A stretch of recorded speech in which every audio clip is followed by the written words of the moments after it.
Donald Trump's political albatross has now come knocking on the door of the Oval Office. Now that the bill to release all files related to the criminal case of Donald Trump's former friend, the dead sex offender Jeffrey Epstein, has passed with near unanimous support from Congress. All that's left is Donald Trump's signature. Once the bill is signed, Team Trump will be stuck in a trap largely of their own making. The administration could have fulfilled a campaign pledge and released all the files months ago. Remember this? It's sitting on my desk right now to review. That's been a directive by President Trump. I'm reviewing that. But now, after months of stonewalling, the Trump administration is bound by law, a law just passed by Congress to release all of the Epstein files. And frankly, the world is watching to see if there's any chance they comply. Here's what Attorney General Pam Bondi had to say when she was asked if the investigation Trump ordered into Democrats will be an excuse to stop the release. On the Epstein files, does the new investigation by the Southern District of New York U.S. Attorney prevent the department from releasing all of the remaining files? So we have released over 33,000 Epstein documents to the Hill, and we'll continue to follow the law and to have maximum transparency. Also, we will always encourage all victims to come forward. Following the law and maximum transparency when it comes to the Epstein files, public isn't buying it. Those are two things this Department of Justice is not known for, even among Republicans. Again, if Pam Bondi wanted transparency when it comes to the Epstein material, she could have released the files instead of publishing an unsigned memo that said she wasn't gonna, that sought to sweep the whole thing under the rug. Comments like her comments today, though, are part of a pattern by Team Trump that suggests anything but maximum transparency. From that unsigned memo back in July to the shifting explanations for why Epstein and Trump had a falling out, to the preferential treatment the Trump administration has given to Epstein's accomplice, Ghislaine Maxwell. On that front, NBC News has some new reporting that the Bureau of Prisons has fired the whistleblower who alleged to House Democrats that Maxwell was getting, quote, VIP treatment, as Congressman Jamie Raskin describes it. From that new reporting, quote, a whistleblower who came forward to House Democrats alleging convicted sex offender Ghislaine Maxwell received preferential treatment at a federal prison camp in Texas says she was not motivated by politics. Instead, quote, this was about common human decency and doing what's right for all inmates. That was Noella Turnage, a nurse who worked at the federal prison Camp Bryan since 2019. She said that the Federal Bureau of Prisons fired her on November 10th. The decision came one day after the top Democrat on the committee, Congressman Jamie Raskin, wrote a letter to President Donald Trump saying they had received information from a whistleblower indicating Maxwell was working on filing a commutation application and receiving special treatment not typically afforded to inmates at Bryan. A brand new chapter in the push for transparency around the Epstein case is where we start today. Joining us, Democratic Congressman Robert Garcia of California. He's the ranking member of the House Oversight Committee. He has been pivotal in the push for the release of the Epstein files. Did you think 24, 72 hours ago that the vote to release the files would be near unanimous in the House and the Senate? I did not. I mean, look, we were hoping that we could get maybe first 12 to 20 Republicans just a week ago.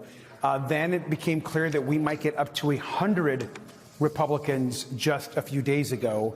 And then, of course, with Trump's complete panic when he knew he was going to lose the vote in a spectacular way, only then did we, of course, see the Speaker and others chime in where the vote became essentially unanimous. And the action, of course, of the Senate. This is a huge win for transparency, for the American public, for good government. But most importantly, this is a win for the survivors of Jeffrey Epstein, who have been demanding action now for years. And so it's a good day for this country, but there is a lot of work ahead of us in the future.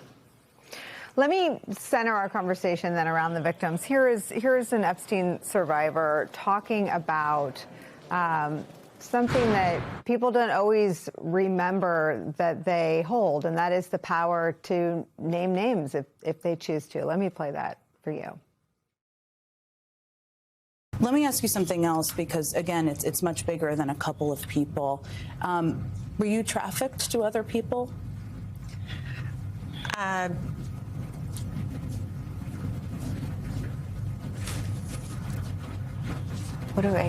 Can I? You can say yes, but you don't have to name names. You only share what Sorry. you want to Yeah, share. no, You don't it's have to be sorry for anything. And I'm asking you this because I think it's important to understand, as people do understand about Virginia's story, that it's not about just one person or two people. It's much bigger than that. You can share whatever you want to share. Terrible things had happened to me within my time with dealing with Jeffrey Epstein. I had encounters with people that I would rather not have. I think there's a lot of people that just want them to release the names. They're like, well, you have the names, just do it. The problem with that is that these rich and powerful men they can sue you into homelessness, would be a big part of it, but B, it puts serious threat on your life and your family's life. There were times where my sister was sitting across people and they would push a picture of her own children in front of her and essentially say, I know where your kids go to school. I know where your kids go to school. This is what the victims are dealing with right now. That's right. And Nicole, I've spent some time talking to some of these survivors one-on-one whenever I can. I do that. I just did so a few days ago with another survivor. And one of the stories that she shared was about her sensing and knowing that she was being watched and that her home was being essentially watched and followed, and that she really feared the safety for herself and her family. So you can only imagine when some of the most powerful men in the country with unlimited resources and unlimited connections to the highest levels of government, what that feels like to be surviving, to know the trauma you've been through, but want to just protect your family, yourself, and your friends. And so we have to allow these survivors to tell their story on their time. But rest assured, the Oversight Committee and certainly Democrats on that committee, we are taking great care in our conversations with these survivors, and they're providing us very important information that we're very grateful for. Who's watching them? The question, who's following them? Who's following them? Yeah. I mean, is it a government official or a private person's? I'm not going to. I think that oftentimes they're not sure, and I'm not going to speak for all of them. In the conversations that I have had, I know of two survivors that have directly told me that they certainly felt that they were being watched in the past, and that there was some type of surveillance happening that they felt to themselves and their family. And that's very serious. And so that's something that we take very seriously, and their protection and their safety in this moment is incredibly important to us. And we know that right now, Donald Trump has the power to release the files. He didn't need the vote in the Congress. He didn't need the subpoena that Oversight Committee Democrats placed on the files. Yet he continues to deny justice and closure and some sense of being able to move forward for these women and their families. And so this is an important moment right now where there's progress being made, but there's a lot of work ahead of us on the financial documents, on ensuring the files are released by the DOJ, on Pam Bondi being held accountable for her actions. And those are things you're going to hear a lot about in the coming days. If Donald Trump and the White House thinks that we're slowing down or this is over, they are mistaken. We are actually just beginning this work. What does it even mean that Trump has ordered an investigation into Democrats? If you're investigating the deceased sex offender, don't you start with the known criminals, Epstein and Maxwell, and follow the facts? I mean, what do you understand the U.S. Attorney in the Southern District of New York, Jay Clayton, to have undertaken? An investigation whose ends are known, or an actual fact-driven investigation? Nicole, this is a really good question. I want to actually make something really clear. I've heard some discussion on your network and others about the difference between, for example, the discharge petition that Congress voted on almost unanimously and the subpoena that's in place, that the Oversight Committee put in place. They both ask for the same things, which are full release of the documents. Pam Bondi, in the clip you showed earlier, said, well, we've already released 33,000 documents. That's because oversight Democrats forced a subpoena that's currently still in place for all of the documents, and she was responding to that subpoena. Now, we know that those documents were essentially already available to the public, so it was just a smokescreen. But that was a response to our subpoena. The discharge petition and the law in front of the president is another way of getting the documents. But here's where this investigation you're discussing is important. We know that that is a sham investigation. We believe it's being set up because in the law that was passed in the Khanna and Massey bill, there is a provision in there that essentially speaks to that the Department of Justice is able to possibly withhold some materials if there is an ongoing federal investigation. This has been discussed at length, and so folks are worried, is Pam Bondi, is Donald Trump, are they launching an investigation, particularly this one against Democrats, to use it as a way to stop the release of the files and of this bill? And that is a critical concern. What has not been discussed in the last few days, and we've been focused on this bill, I want to remind the Attorney General and the public that our subpoena does not have that language.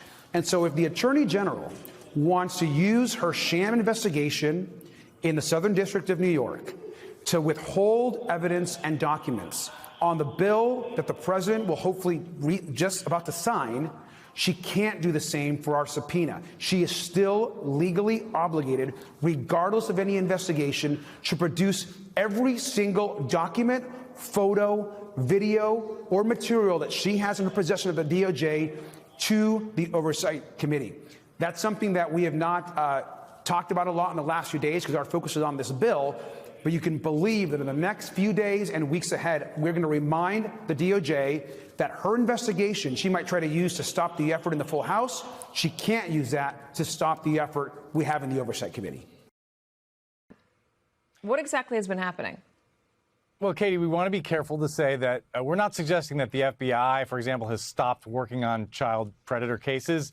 There was a news conference a few months ago where the FBI director announced the results of a roundup and a gathering of those kinds of cases. They're still doing them. But it's indisputable that the diversion of federal agents to immigration enforcement, both at the FBI and DHS, has taken investigators off of child predator cases. We reported back in September, if you recall, that there was a Baltimore anti-terror squad that was working on cases involving the 764 nihilist group that exploits children, induces them to do horrible things online, post photos of themselves, self-mutilation, even suicide, that entire squad was taken off those cases to do immigration enforcement, and that 20% of FBI agents writ large have been taken off their cases to do immigration enforcement. Subsequent reports, as you described, have said that the same thing, even worse, is happening at DHS, which is where immigration enforcement is centered. ICE and Homeland Security investigations folks have been taken off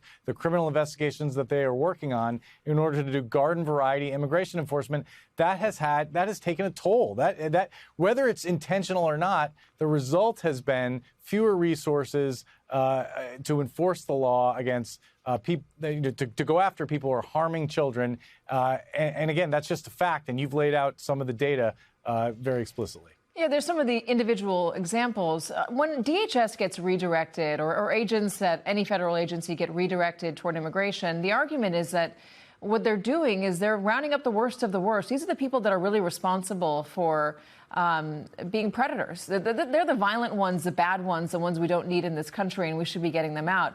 Do the arrest numbers show that they are the worst of the worst? They're the people that are responsible for all the horrible things that are happening to women and girls?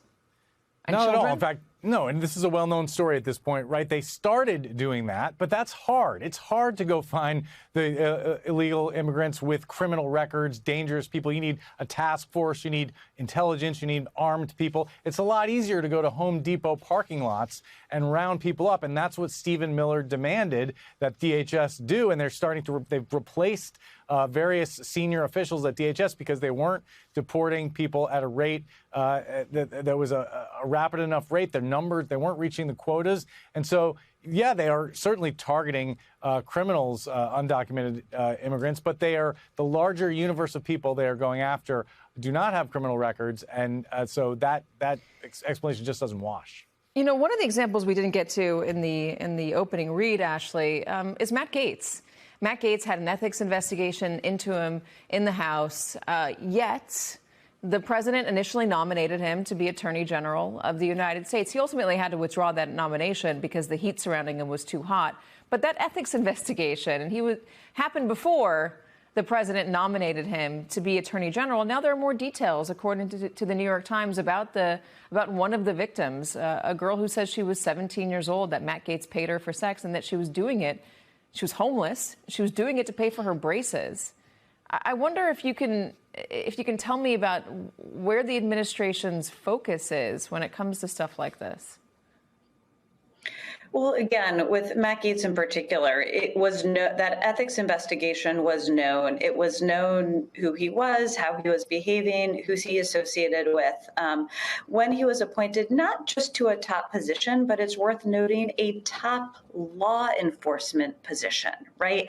This is someone who his defense in part was essentially, these young women weren't 17, they were actually 18. They were just barely legal. And with all of that being known, Trump still initially chose him for that top role, which is striking when you think of there's any number of qualified people who, like Matt Gaetz, are totally loyal to the president, support his agenda, and could have also done that job. And it's also worth noting that I remember the second that Matt Gaetz, I believe it was announced via a Truth Social post, that announcement went out, people in the president's orbit immediately knew there was a problem and that was not a good selection. Yeah, we should say that Matt Gaetz has not been charged, and he's denied the allegations. Robert, let's get a little more into some of the details that I laid out. Tell me about what you discovered regarding the Tate brothers. So back in February, the Tates had been in Romania facing travel restrictions because of these sex trafficking allegations they're facing there. Those restrictions were lifted. There was some reporting that the Trump administration may have discussed that issue with officials in Romania. That wasn't sort of figured out conclusively, but that was sort of the context at the time. They come into Fort Lauderdale. CBP seizes their electronic devices. We're talking phones and laptops, and HSI, Homeland Security Investigations, begins investigating the contents. It is unclear what they found or if they found illicit materials, but that process was ongoing. And then several days after that, a White House official reaches out to senior DHS officials, chides them for using the agency's time and resources on this issue, and asks them to return the devices back to the Tates. The White House official, Paul Ingrassia, he makes it clear that this request is coming from the White House, not just him personally. The aftermath of this, the senior officials at DHS were very concerned that if they followed through with this, they'd be interfering with an investigation. And we talked to all sorts of law enforcement experts, including one retired HSI official had been there for 30 years. He said he'd never seen anything like this, to have the White House get involved in an individual seizure at the border. What did the lawyer say to you? Did he dispute this ever happened, or was he just disputing certain language? So we did reach out to Paul Ingrassia. He denied that there was any intervention. We then spoke to his lawyer. He gave us a statement saying that Ingrassia never ordered that these devices be returned to the Tates. I followed up and asked whether Ingrassia had asked for these devices to be returned to the Tates, and he declined to comment, saying that the word ask in this context was essentially meaningless. Okay, Julie, finally, let's talk about Epstein a little bit. Let me play one of Epstein's victims yesterday in front of Capitol Hill. President Trump, please stop making this political. It is not about you, President Trump. You are our president. Please start acting like it. Show some class. Show some real leadership. Show that you actually care about the people other than yourself. I voted for you, but your behavior on this issue has been a national embarrassment.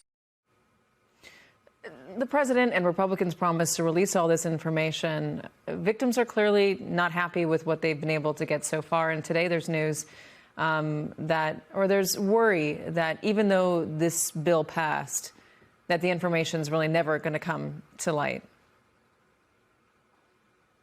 Yeah, I think there's a lot of skepticism, but at the same time, I think there's hope because the victims never thought that they would even get this far.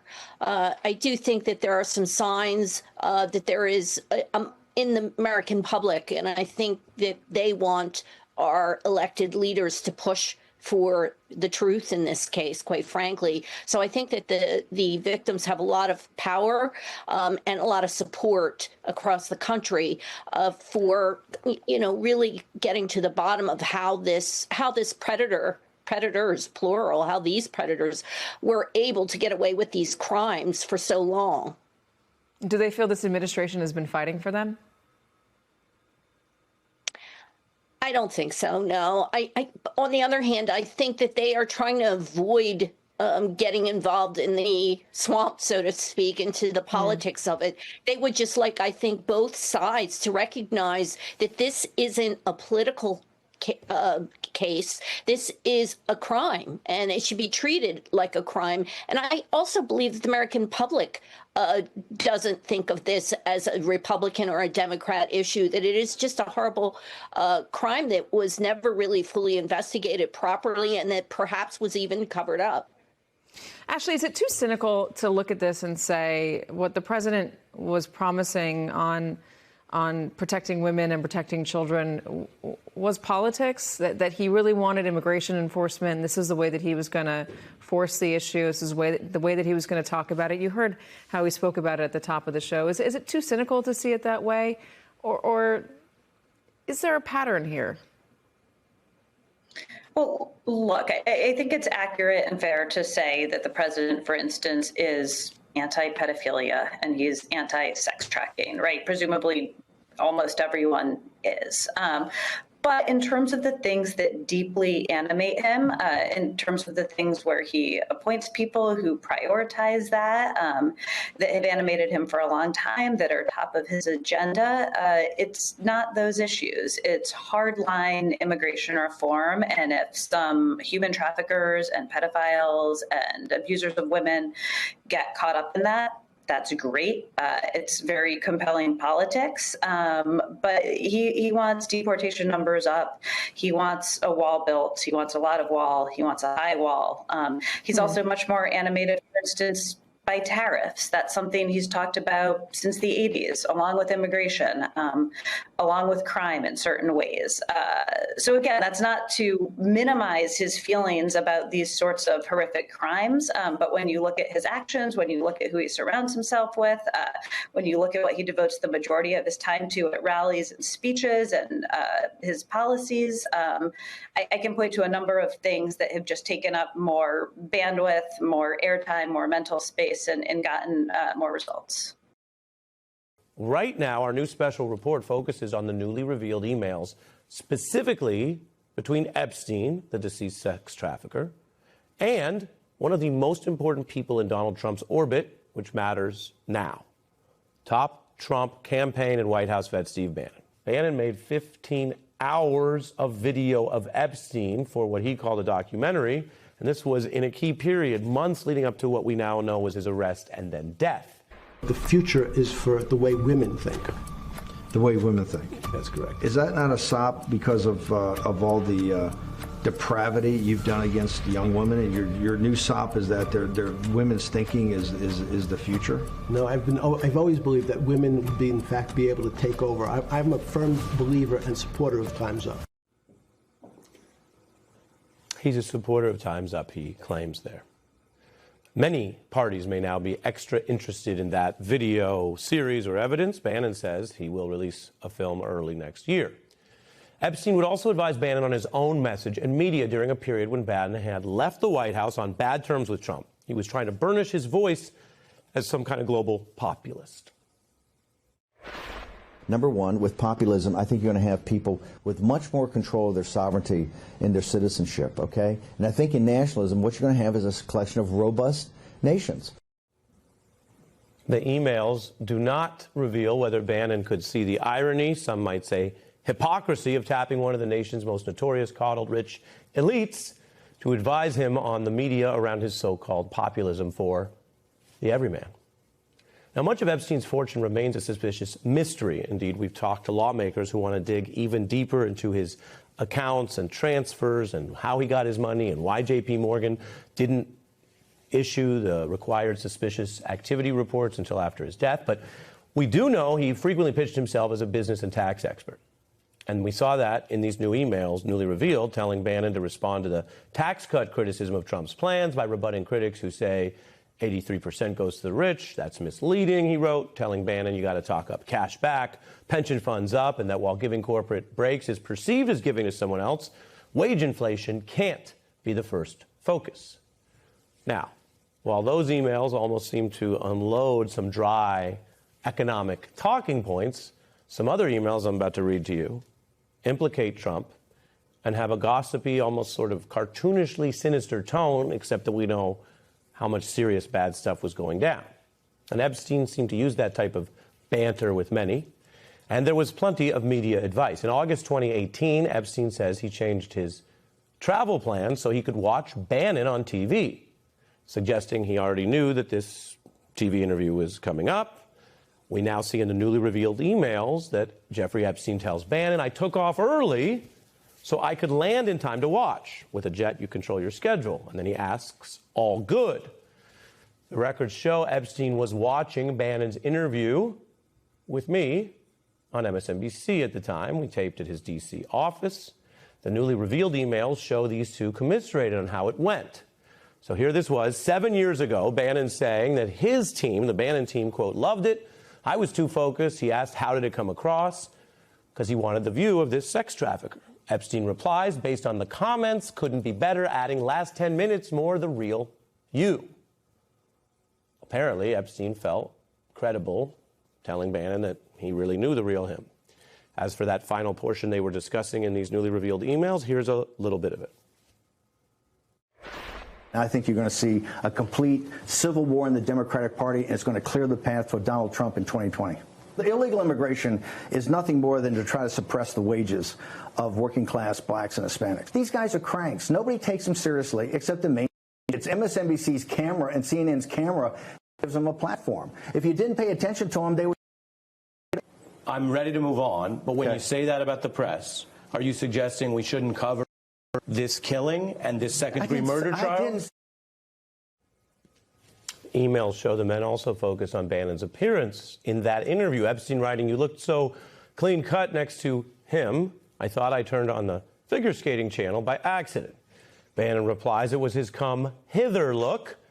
And Jeffrey Epstein then replies in this newly exposed email, better than the usual come Hitler look. Bannon appeared to take that as a negative, replying, ouch. The two continued in that kind of banter. Bannon referred to the channel here. And again, we just are reporting the news, so I'm not weighing in. But he says it's the Soy Boy Network and that he wanted to be clean, not sloppy. Epstein replied, closer to Toy Boy Winky Face. Now, Bannon may have been referring to how Donald Trump publicly knocked him as, quote, sloppy Steve during their falling out earlier that year, I should say. Bannon's appearance and dress has come up in public more than most operatives, the way he wears his clothes and his demeanor. We're not making a point of that. I'm just telling you what they emailed about. Epstein was in on all kinds of references. He talked about Trump figures that Bannon might see, referring to billionaire Trump supporter Peter Thiel being in town. Bannon should take no heat, me, not worth it for the moment, he advised. And in an email to journalist Michael Wolff, Epstein talks about seeing Bannon in London, saying he seemed paranoid about any reporters seeing me with him. My guess is he's working hard on his relationship with Trump, who he sees as newly ascendant, and being seen with me may, and it's hard to get the exact implication here, but seemed would affect that. And then he writes, Bannon's media tour seemed with an eye toward an audience of one. He talks about Bannon's right-wing meetings in France and says, these guys seemed like idiots. He goes on to say, Bannon, surrounded by his own thuggish-looking security people and wacky blogger advisors, thrives precisely because the world of populism is so unprofessional, if not farcical.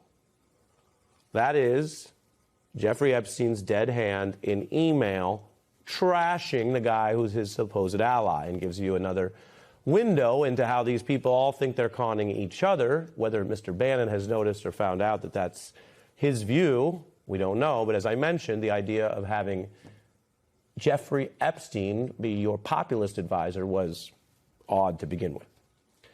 The emails show Epstein emailed a lot with author Michael Wolff. That's gotten a lot of attention in certain quarters, which is part of the media strategy he was plotting with Bannon. But let me show you something else as part of our report.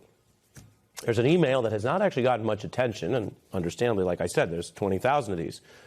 But look at what happens. You're kind of going inside in real time when Epstein learns that all of his fancy talk media outreach to Wolff was, on a key issue for him, a failure, and maybe hurt Bannon too. He writes to Bannon, quote, I've now seen some of Wolff's book. Mentions me and underage prostitutes. Let me repeat that. That's the thing they were working to quiet down, minimize, or lie about. Quote, mentions me, Epstein writes, and underage prostitutes. You, as the man behind and in front of the curtain, lots of Steve quotes, lots. Bannon appears to see the problem, replying, ugh, anything awful? Wish he hadn't done that. Why are you mentioned at all? You rarely get this kind of view. There's no public bluster or spin here. We just see two self-styled strategists admitting their whole media outreach strategy failed. This was Epstein's main vulnerability, underage sex crimes, boosted to new visibility in a book that spent about 2 months atop the bestseller list in a period of Trump mania in America. There were many people in politics and beyond who were reading about Epstein for the first time in that context because of the book. Epstein then replied to Bannon's question, noting Wolff wrote about the Palm Beach house purchase and how Epstein and Trump may have had a fight about that, saying, don't reach out to Michael. Well, if he meant Michael Wolff, it's a little late for that. The book is out. Epstein also detailed money laundering allegations against Trump to Wolff, who, that's the author now, says Epstein has also worried that his whole original Florida probe, where he ultimately got a sweetheart deal but was the first legal problem that set in motion these events, Wolff says Epstein seemed to have the fear, paranoia, or belief that it came from Donald Trump reporting him to the cops as payback, dropping a dime. To be clear, that's a theory that could explain Epstein's anger at Trump, if that's his belief. There's no public corroboration of it, so it may not be at all true, but Wolff says that's what Epstein believed, which fueled an anger that you can see across these emails. And if you care about the truth, you do have to look at whether someone is so angry that it might change how accurate they are. But it was on display in Epstein's claims that more than the feds or Mueller was a big deal that year, he, Epstein, was the one able to take Trump down. Epstein had faced a lot of legal heat. But by 2019, Epstein and his lawyers, who were some of the highest priced top lawyers you could get, and I've told you, he had them from both parties, they all could see things were at a new level. In fact, just 1 week before Epstein's 2019 arrest, as he pondered his own supposed leverage over President Trump, who oversaw the DOJ that he knew was probably closing in, he was thinking about it. And even though he'd trashed Bannon, as I showed you, and his unprofessional populism and his wacky bloggers and his weird security, again, I'm paraphrasing what Epstein said, of all people then, a week out, who did this sex trafficker reach out to? Donald Trump's guy, Steve Bannon, to talk about Trump. And he wrote, quote, now you can understand why Trump wakes up in the middle of the night sweating when he hears you and I are friends. It's quite a claim. And if it had come out only back then, it might have sounded like some possibly overblown assertion by a paranoid con man, sex trafficker, to his political buddy who was something of more of an outcast at the time. Something many might just dismiss if you care about assessing the facts. But here we are, a long 7 years later. Donald Trump's many efforts, now failed efforts, to hide the Epstein evidence puts that secret claim in at least a different light. Epstein claimed in private, in a message he didn't know would ever be on TV, that Donald Trump was more nervous about this than anything else. And now, for all these years later, that is pretty much how Donald Trump has been acting in public. Perhaps it is fitting that we only know about that claim because some of these Epstein files are already starting to come out. Just moments ago, literally in the commercial break, Donald Trump announced on social media he will meet with New York Mayor-elect Zohran Mamdani this Friday in two days. It just so happens I spoke with the mayor-elect just an hour ago. Take a listen. Joining me now is New York City Mayor-elect Zohran Mamdani. Nice to have you here, Mr. Mayor-elect. Good to be here. Thanks for having me. Is the White House meeting real? Who knows what's real these days, but do you understand it as a real thing? We did reach out to the White House, and my team reached out because of a commitment that I made to New Yorkers, that I would be willing to meet with anyone and everyone so long as it was to the benefit of the 8.5 million people who call the city home and their struggle to afford the most expensive city in the United States of America.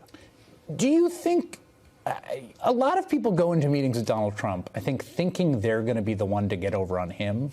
And I sometimes often think, I've watched this now for 10 years, they screw up because they think they underestimate him. Like, what is your goal for a meeting with Donald Trump? What do you want to come out of a meeting with Donald Trump? I want to just speak plainly to the president about what it means to actually stand up for New Yorkers and the way in which New Yorkers are struggling to afford this city. And frankly, cost of living is something that I heard time and time again from New Yorkers about why they voted for Donald Trump. And this is something that is only continued in the last few months of this year, where we're hearing about childcare concerns, rent concerns, Con Ed concerns, even just getting on the bus, just $2.90. And just to make it clear to the president that this is what we're talking about, these are the stakes for New Yorkers and their ability to keep calling the city their home. Have you had any moments of buyer's remorse since you won? No, I haven't.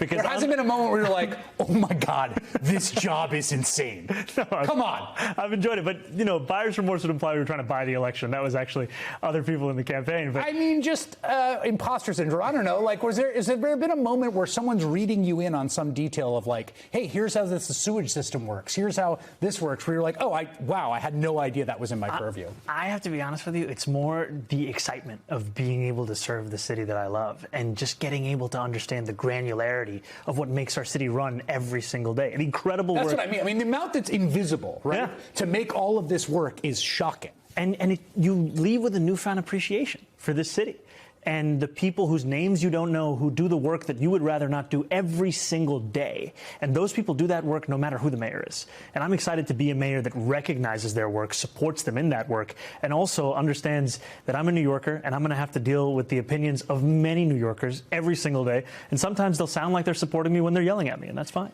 There's two parts of the exit polling that jumped out at me. And everyone says, and I think rightly, like, New York is a very sui generis place. It's not like a model for sui generis. I got to be honest with you. No? What does sui generis mean? Like completely unique. Like there we go. Of its own. Good. Okay, good. I want to be honest with you. No, I like it. I like that. No idea where we're going. I'm like self-conscious. I'm like, so, no, you're good. But I think it's hard. I think it's a hard place to export a model, right? But there's two things that struck me. One is young men exit polling at NBC News, where you saw Democrats perform much better than they had in 2024, both in Virginia and New Jersey. But the New York City number jumps out, plus 40. That's a big number.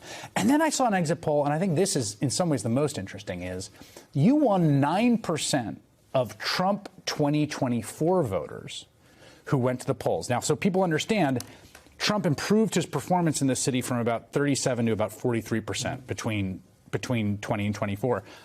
9% of voters, that's an enormous shift. What do you credit that to? Well, I think what we found is that if you listen to New Yorkers as opposed to lecturing them, they will start to see themselves in your movement.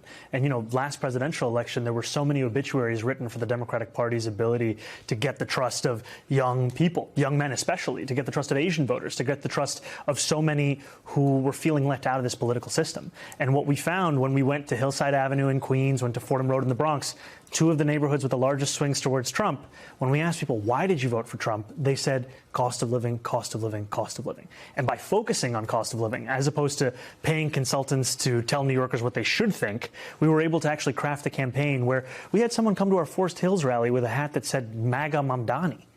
You know what I mean? I literally, that's one of those moments where I was like, is this AI or not? Because you never know these days, but he's real, right? Yeah, he is real. This is real. I'm an expert in AI because my family WhatsApp sends me all the AI videos. Oh, you get them all? Like, I didn't know you did this event. I was like, I didn't do this event. This is AI. You know I don't speak that language. Why are you sending this to me? That's so good. You're getting AI slop of you. I didn't know you debated the European Parliament member. I didn't debate that. Oh, my God, that's so good. Let me ask you this. You have you're going to be the mayor of New York, and you're going to take on that position at a moment when the Department of Homeland Security has been basically targeting cities for these sort of surges of enforcement. We saw it in L.A., we saw it in Chicago, now it's in Charlotte. I don't know if you've seen the videos coming out of Charlotte that are not AI. I mean, really horrific stuff. I mean, American citizens being wrestled to the ground twice in 5 minutes, their car window being broken, teenagers being chased out of church, right? When you look at those and you think about what could be coming to New York, what's your plan here? What's the idea of what to do if and when Bovino and CBP and all those people show up here? I think first is the recognition that we're already seeing aspects of that in this city. I was speaking to a number of New Yorkers the other night. A young woman told me in tears about how ICE has tried to detain her aunt on multiple occasions, coming to their door, coming to school drop-off, just leaving her aunt with a feeling like she couldn't even leave their home. I heard from an older Bangladeshi woman who told me that she canvassed for me over the course of this campaign in fear of whether she would be picked up in the course of knocking on doors because she was afraid to even go to the grocery store. And I think what we've seen under this current administration here in New York City is an unwillingness to stand up for the laws we already have here. We have sanctuary city policies, which used to be defended by Democrats and Republicans alike. These are policies that do not allow ICE admission into schools, into hospitals, into any city property or properties of city contractors unless they can show a judicial warrant signed by a judge. And what we know is time and time again, the videos we're watching, they're not videos of warrants being shown. They are videos of brutal intimidation.